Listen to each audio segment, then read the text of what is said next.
Team इस वक्त 11 के साथ मीटिंग करते हुए सीएम योगी आदित्यनाथ लोक भवन में मौजूद हैं। तो आज भी महत्वपूर्ण विषयों पर दरअसल चर्चा होनी है। फेज 3 लॉकडाउन का शुरू हो चुका है और इसमें कई रियायतें दी जा चुकी हैं, लेकिन इन रियायतों के बीच श्रमिकों को मुख्तलिफ राज्यों से उनके गृह राज्य उत्तर प्रदेश में वापस लाना है। उनके लिए रजिस्ट्रेशन की जो प्रक्रिया है उसको कैसे सुचारू बनाया जाए, यह भी एक खास मुद्दा है जिस पर गौर फरमाना होगा। तो फिलहाल सीएम योगी लाइव तस्वीरें आप देख पा रहे हैं लखनऊ से। ये लाइव तस्वीरें लोक भवन की, जहां टीम 11 अधिकारियों के साथ एक बार फिर से समीक्षा करते हुए सीएम योगी आदित्यनाथ। तो बहुत सी चीजें, नई चीजें अब सामने आ रही हैं। लॉकडाउन फेज 3 में बहुत सी रियायतें दी गई हैं, अलग अलग जोन्स बांटे गए हैं, लेकिन कई जोन्स जो कि ग्रीन है या ऑरेंज हैं, वहां पर भी अब ताजा मामले जो आ रहे हैं और बेतहाशा तादाद में आ रहे हैं। पूरे देश में देखा जाए तो 24 घंटों में सबसे ज्यादा तादाद में पिछले 1.5 महीने से एक दिन 24 घंटे के अंदर जो मामले आए हैं वो आज का दिन, यानी कि पिछले 24 घंटों का ये वक्त। और सबसे ज्यादा मौतें भी 195 मौतें, हालांकि देश भर का यह आंकड़ा है, इन्हीं 24 घंटों में हुई हैं। तो बहुत कुछ अपनी समीक्षा में मुद्दों को रखना होगा, यहां पर संजीदगी बरतनी होगी। और जिस तरीके से रियायत दी गई है खासतौर पर शराब बिक्री को लेकर, हरेंद्र चौधरी हमारे साथ फोन लाइन पर मौजूद हैं, रेजिडेंट एडिटर इस वक्त हमारे साथ। हरेंद्र, एक बार फिर से वही मुद्दा, क्योंकि अब लॉकडाउन जो फेज 3 है इसमें यह समझना चाहूंगा, अब ग्रीन जोन, ऑरेंज जोन और रेड जोन में इलाकों को बांटा गया है, जिलों को बांटा गया है, लेकिन पिछले 24 घंटों में जो सूरत हाल बना है जिसमें रिकॉर्ड तोड़ केसेस सामने आए हैं, मौतें भी सबसे ज्यादा 195 हुई हैं। हालांकि रिकवरी रेट अच्छा रहा है देश भर में, लेकिन सवाल यह उठता है कि उसको लेकर अब समीक्षा क्या आने वाले दिनों में, 2-4 दिन में, एक हफ्ते में बहुत कुछ रिवाइज भी किया जा सकता है जो फैसले पहले लिए सरकार ने। बिल्कुल कुलदीप, जैसा आपने कहा कि ये जो फिलहाल लॉकडाउन 3.0 के लिए जो एडवाइजरी जो जारी की गई है और जो केंद्र सरकार की तरफ से और उसी के क्रम में राज्य सरकारों की तरफ से जो एडवाइजरी जारी की गई है, वो समय समय पर उसकी समीक्षा की जाती है और स्थानीय परिस्थिति को देखते हुए उसमें बदलाव संभव है। इस तरह की प्रावधान जो है पहले से किए गए। देखिए, बात अगर यूपी की जाए तो योगी आदित्यनाथ की तरफ से हर 24 घंटे बाद टीम 11 के अधिकारियों के साथ में समीक्षा बैठक की जाती है और ये समझने की कोशिश की जाती है, ये खुद वो अपने स्तर पर सुनिश्चित करते हैं कि कार्य योजना टीम 11 के अधिकारियों के साथ में तय की जाती है और जिलों में उस पर अमल करने के लिए निर्देश जो दिए जाते हैं, क्या सही मायने में उस पर अमल हो पा रहा है या नहीं। और इसके अलावा जो अलग अलग कार्य योजना से जुड़ी जो तस्वीरें अलग अलग जिलों से आती है, कई बार कुछ ऐसी तस्वीरें सामने आती है जो कार्य योजना के उद्देश्य पर बड़ा सवाल खड़ा करती है, तो इसको लेके भी इस बैठक में समीक्षा की जाती है। और इस वक्त जो सबसे बड़ा फोकस है वो इस बात को लेके है कि जो श्रमिक जो यूपी में फंसे हुए हैं उनको उनके संबंधित राज्यों तक सकुशल वापस पहुंचाया जाए और इसके अलावा जो प्रवासी श्रमिक जो यूपी के मूल निवासी हैं और दूसरे राज्यों में फंसे हुए हैं उनको इनरोलमेंट उनका करने के बाद और जो 14 दिन का क्वारंटीन पीरियड भी दूसरे राज्यों में पूरा कर चुके हैं उनको उत्तर प्रदेश में वापस लाया जाए और यहाँ भी 14 दिन के क्वारंटीन पीरियड पूरा कराने के बाद उनको सकुशल उनके घर तक पहुंचाया जाए। ये प्राथमिकता में सरकार की इसी बात को लेकर जो लगातार जो समीक्षा बैठक है उसमें सभी जो जरूरी दिशा निर्देश सीएम योगी आदित्यनाथ की तरफ से दिए जाते हैं। जी बिल्कुल। हरेंद्र, ये भी मेरे को समझाइए कि जो पंजीकरण किया जा रहा है श्रमिकों का, वो दूसरे राज्यों से उन्हें लाना है इसलिए पंजीकरण किया जा रहा है या कोई ऐसी व्यवस्था भी की गई है कि मजदूरों का पंजीकरण किया जाए जो अपने गृह राज्य वापस लौट आए हैं, क्योंकि उसके मुताबिक फिर आगे की योजनाएं बनाई जाए, उन्हें रोजगार देने के लिए गांव देहात में ही उनको कोई रोजगार मिल जाए या फिर मनरेगा में उनका इनरोलमेंट हो जाए।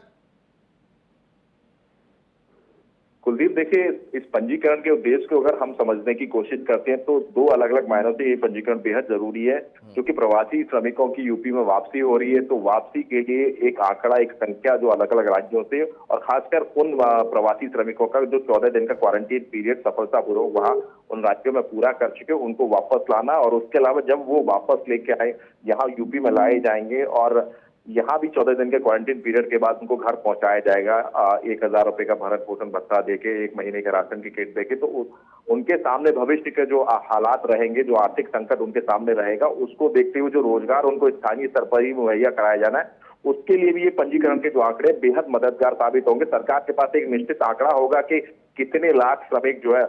टारगेट जो है 15 से 20 लाख जो श्रमिक है जो यूपी में वापस आ रहे हैं, और उनके लिए उसी संख्या में न सिर्फ वहां पे रोजगार मुहैया कराया जाएगा, बल्कि मनरेगा के तहत जो उनको जो तय मानदेय उस हिसाब से उनको मेहनताना देने की कार्रवाई जो सुनिश्चित की जाएगी। इसके अलावा जो अलग अलग स्वयंसेवी समूह है, एमएसएमई सेक्टर से जुड़ी जो यूनिट है, लघु उद्योग है, औद्योगिक विकास विभाग से जो बड़ी इकाइयां, उनमें भी स्थानीय स्तर पर उनका समायोजन करना, तो ये सरकार की प्राथमिकता में शामिल होगा। और इन दोनों लिहाज से ये जो पंजीकरण है अपने आप में बेहद मददगार साबित होने वाला है। जी कुलदीप। अच्छा हरेंद्र, एक बात आपसे समझना चाहेंगे, पिछले 24 घंटों में देश भर की अगर बात की जाए तो बेतहाशा मामले सामने आए। अब चूंकि राजस्व को लेकर आबकारी विभाग के निर्देशों के बाद ठेकों को खोला गया है और उसके तुरंत बाद इस तरीके से मामले बढ़ते हैं। हालांकि वो अपने आप में मैच नहीं करते, क्योंकि कल ही ठेके खुले और कल ही बेतहाशा तादाद में लोग बाहर निकले थे। वो आज में कोरोना पॉजिटिव तो नहीं आ जाएंगे, लेकिन सरकार को इस बात को समझना होगा कि जन आकांक्षाएं और लोग क्या सोचते हैं, कहीं ये डिसीजन, ये फैसला कहीं बैकफायर ना कर जाए। कुलदीप, देखिए इसमें कोई दो राय नहीं है कि जो तस्वीर है कल शराब की बिक्री शुरू होने के बाद सामने आई है, वो किसी भी तरह से उनको सही नहीं ठहराया जा सकता। ये नहीं कहा जा सकता कि लॉकडाउन की जो कार्यवाही है उस लिहाज से ये तस्वीरें सीधे तौर पर उल्लंघन ही कही जाएंगी। जिस तरह से लोगों का हुजूम इकट्ठा हुआ है शराब के ठेके के साथ, और सोशल डिस्टेंसिंग की जो बात कही जाती है कि कम से कम 6 फीट की दूरी पे, 2 गज की दूरी पे उनको रहना होगा, फेस कवर करना होगा, मास्क पहनना होगा, ये तमाम जो एडवाइजरी है वो वहां पे मौके पे सभी जो लोग उमड़े थे उस सभी में देखने को नहीं मिले। तो अपने आप में एक बड़ा चिंता का सबब है। हालांकि देखिए, अब सरकार है, चाहे वो राज्य सरकार हो चाहे वो केंद्र सरकार हो, जान भी जहान भी, इस मंत्र पर जब आगे बढ़ना बेहद जरूरी हो गया। और ये कहा भी जा रहा है कि कोरोना की लड़ाई जो है बेहद लंबी है, तो ऐसे में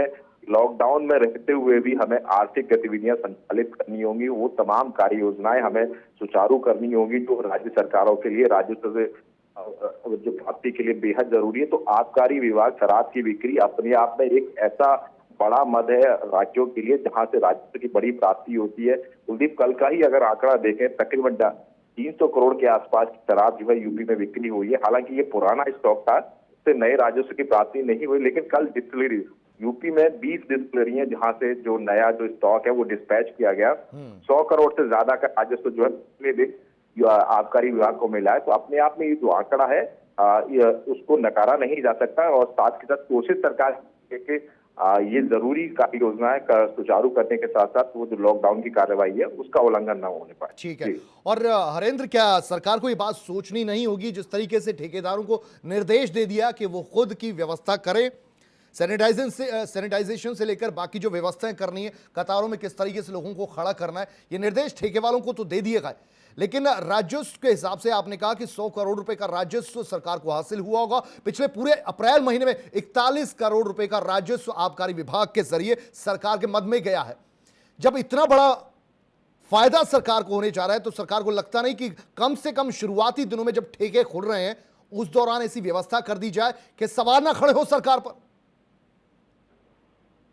बिल्कुल सही सवाल आपने किया है कि बेहद जरूरी है कि जब इस गतिविधि को संचालित किया जाना है, शराब की बिक्री जो है उसको सुचारू बनाए रखना है, तो ऐसे में बेहद जरूरी है कि शराब की दुकानों के सामने वो तस्वीरें सामने नहीं आए जो कल हमने देखी, और सोशल डिस्टेंसिंग मेंटेन कराने की जो बात कही जा रही है, जो सख्ती के साथ उसका अनुपालन उस एडवाइजरी का कराया जाए। ऐसे में न सिर्फ आबकारी विभाग के जो लोग हैं, उन कर्मचारी हैं, उनमें से कोई एक जो है हर शराब की दुकान पे रहे, बल्कि जो स्थानीय पुलिस, जो थाने के जो लोग हैं, पुलिसकर्मी हैं, उनमें से भी ऐसी व्यवस्था इंतजाम करनी चाहिए वहां पे शराब के ठेके पे कि ऐसी तस्वीरों से परहेज हम लोग कर सके और ऐसी तस्वीरें सामने ना आए। तो ये बेहद जरूरी हो गया। तो इसमें आबकारी विभाग के साथ साथ जिला प्रशासन और पुलिस प्रशासन के लोग हैं, उनको भी शराब के जो ठेकेदार है उनका सहयोग करना होगा। तभी ये जो राजस्व प्राप्ति का जो लक्ष्य है सरकार का, न सिर्फ वो बना रहेगा, बल्कि लॉकडाउन जो जिसके लिए बार बार जोर दिया जा रहा है उसको भी सुचारू किया जा सकता है। जी।